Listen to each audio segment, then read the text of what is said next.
There are two different files that you'll need to save your project as in this class. First, you'll need to make sure that you save everything as a Photoshop file. This is so you can open it up back in Photoshop with all of your layers from your previous work. When you're submitting things to Google Classroom, you are primarily going to use a PNG, which is a photograph. I'm going to show you how to save both files now. To save a Photoshop file, you're going to go up to your menu bar and select File, Save As.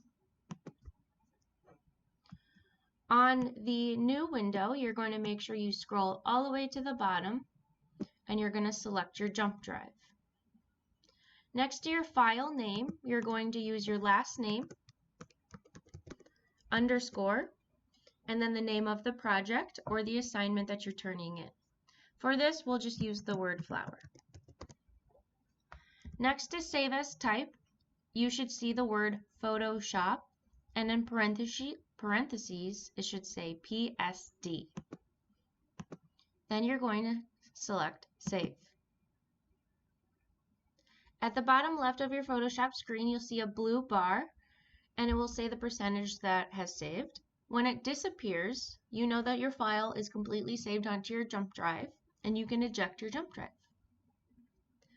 The second file that you'll need to save is a PNG. This is easiest when you're turning things in online through Google Classroom.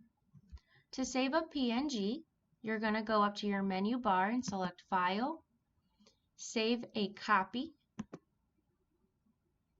Make sure that your USB is selected on the left side. For file name, it will automatically use whatever your last file's name is. So just to be clear, you're going to use your last name.